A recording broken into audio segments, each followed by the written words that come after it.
Nicholson, I'm the mayor of Lynn. I'd like to welcome you all here to the city and particularly welcome Governor Healey, Lieutenant Governor Driscoll, Secretary Augustus, the representatives and leaders from so many communities around the Commonwealth who have come together to discuss this critically important issue. It is certainly one that we feel deeply here in the city of Lynn.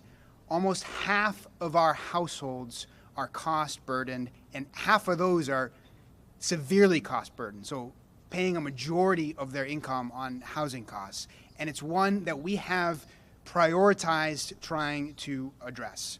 We recognize that the current crisis is the result of some recent market forces as well as longstanding factors of disinvestment and discrimination, and it is forcing our residents out of their homes in some cases and putting many at risk. It's making it harder for families to get their start, questioning whether they ever will be able to get their start. It's causing concern for employers who are worried about being able to recruit and retain employees. And so it's one that we have centered, and we've committed ourselves to a vision of inclusive growth, trying to support positive growth that includes all of us and benefits the whole community. And we recognize that we have some momentum here in the city of Lynn, and in order to maintain that, we have to continue to be able to welcome investment as well as make sure that our residents see how it can benefit them. So we try to take proactive steps in support of that goal, streamlining our development process to make things easier, making policy decisions that prioritize that positive growth as well as affordability, making smart infrastructure investments with city funds and with a lot of support from our friends and partners at the state, as well as strong planning. We implemented the city's first ever comprehensive plan recently and are rewriting our zoning ordinance to meet that plan with a lot of community input based on support from a state grant that's allowing us to do that. And we're starting to see some results. We have 2,500 units in the pipeline currently under construction, and 15% of those are affordable. So we're excited with that momentum and just so excited to have a partner in the Healey-Driscoll administration that's helping us do that. I'm so grateful for the governor's solidarity in addressing the urgency of the housing crisis, her incredible leadership on this issue around the Commonwealth, and particularly her and her team's support of the work that we're doing here in Lynn. And so it is my honor to introduce Governor Healey. Thank you. Thank you.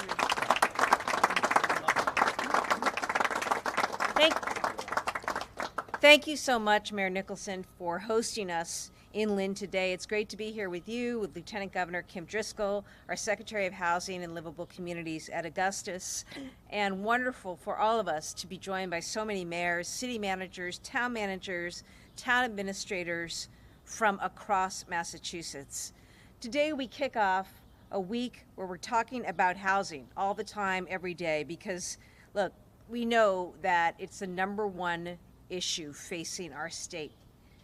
We know that cities and towns are also where the rubber meets the road on this issue. And we just had a substantive discussion just a short while ago about how high housing costs are impacting our local residents, our local economies, and our local governments.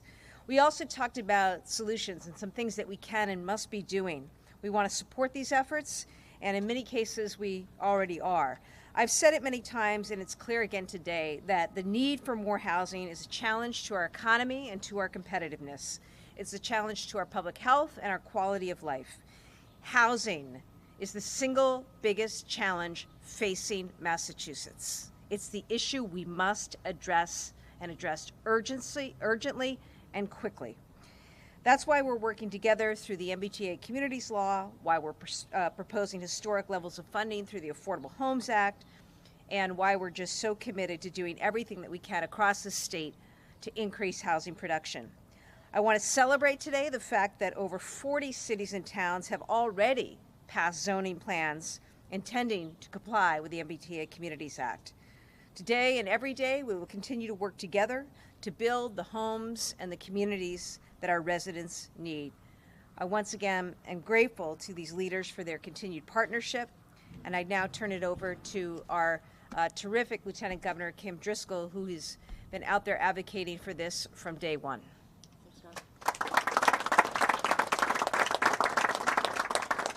Thank you, Governor. It's terrific to be here in Lynn talking about the issues that matter most in people's lives. And we know that whenever we are anywhere in any community, that's from the Berkshires to Boston, from the Cape to Merrimack Valley, to the heart of the Commonwealth in Central Mass, the number one issue on people's mind is housing. And that's housing in general. It means we don't have enough market rate homes for people who want to purchase a home. It means we don't have enough homes for folks who want to rent an apartment or a home.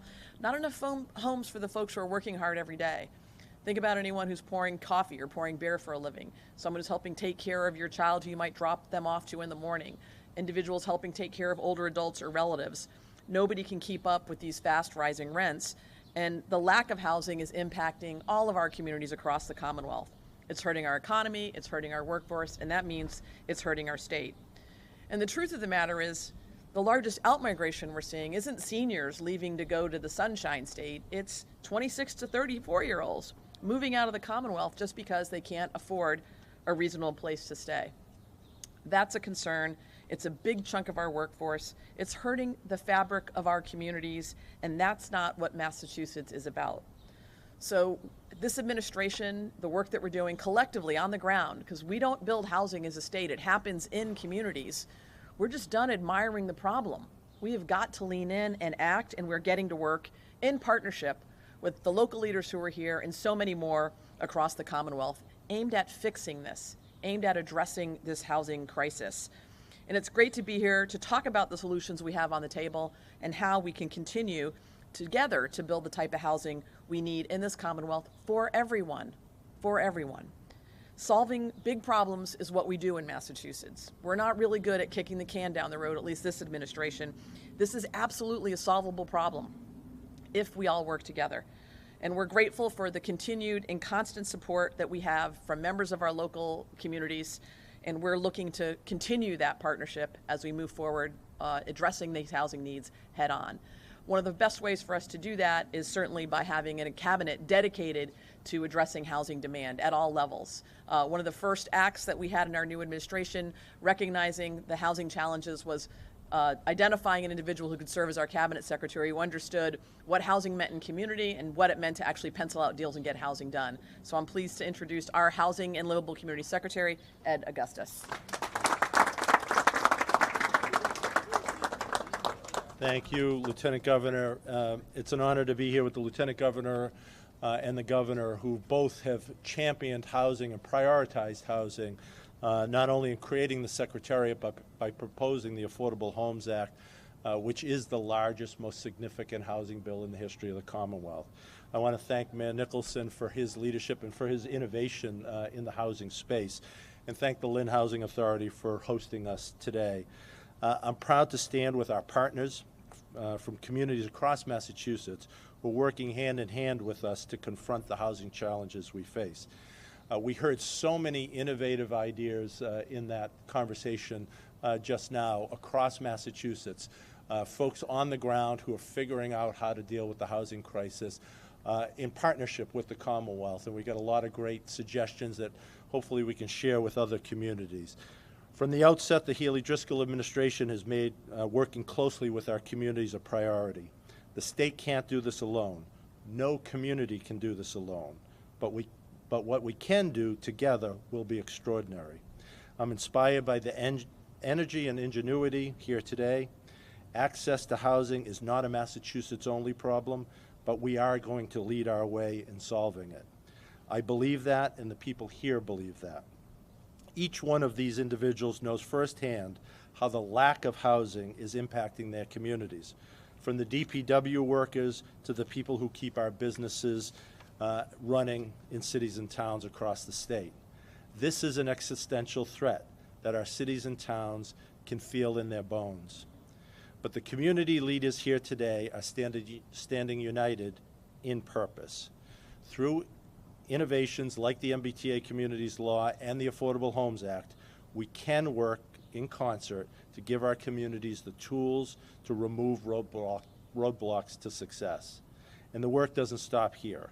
The administration is also hard at work building the state's first ever 5-year housing plan with input from folks across the Commonwealth. Together we can build a Massachusetts where everyone, from the barista to the banker, can afford to live. And with that, I would like to introduce a great partner on the Affordable Homes Act, Adam Chapdelaine, the Executive Director of the Mass Municipal Association.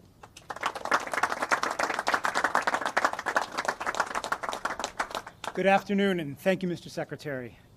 My name is Adam Chapdelaine, Executive Director and CEO of the Massachusetts Municipal Association, which proudly represents all cities and towns in the Commonwealth. And I'm proud to be here today with the Healey-Driscoll administration and so many local leaders from across Massachusetts to discuss the importance of local housing solutions. These local officials here are just an example of the dedicated municipal officials driving and implementing local housing policy in every corner of the Commonwealth. We want to thank the administration for their partnership in this work, understanding that housing affordability is a top priority for all of us. And while we may not always agree on every policy proposal, these local officials know what has been successful. Housing policy works when you align resources and policies to support local housing initiatives and empower communities as vital partners in this effort. And that's why we're so grateful for the framework of the Governor's Affordable Homes Act. The Governor and her administration deserve important credit for going big and going bold. The bill includes $4 billion proposed for bond authorizations, all of which will be critical to address the significant challenges we face related to housing affordability in the Commonwealth. And for local housing goals, it's often about the available tools. Included in the AHA, we have the Housing Works funding program. We have funding for rehab and preservation. We have the local option transfer fee. And we have inclusionary zoning, all of which are critical tools to help local government meet this challenge. Every community in the Commonwealth feels the impact of this overwhelming need for affordable housing. But we also know that true progress in making housing more affordable can only be achieved when the state and municipalities are working together. The MMA is committed to working with the administration and the legislature on ways to propel this bold scope while providing needed flexibility to support municipalities in meeting their local housing goals. So thank you again for including me today, and now I'll introduce my friend and colleague, the Executive Director of the Metropolitan Area Planning Council, Mark Drayson.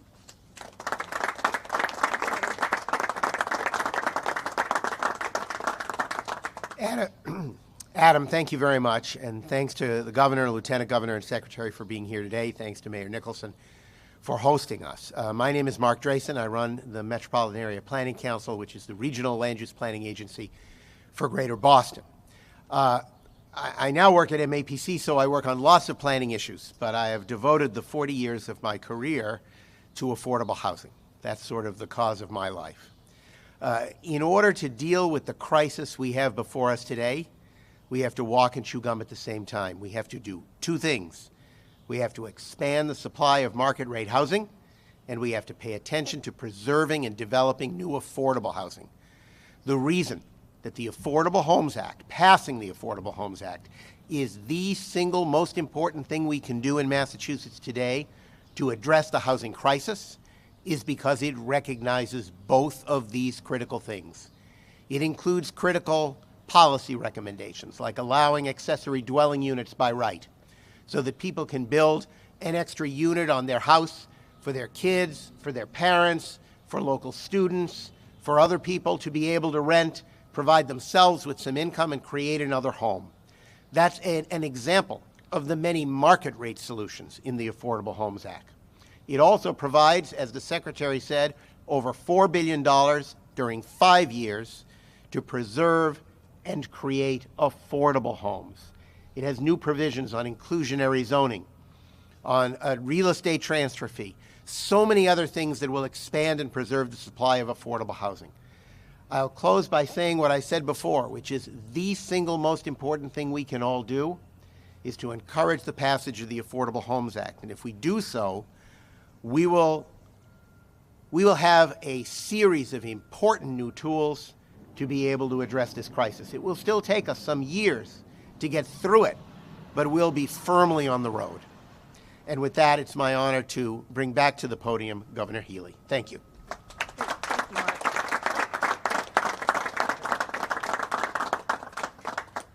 Thank you, Mark. And on behalf of the Lieutenant Governor and myself, we want to thank all of today's speakers and importantly, all of the folks who sat with us at the round table to help think through new solutions and new ideas. That brings us to a close. We're happy to take any questions on topic if there are any. Terrific. Okay, have a good afternoon.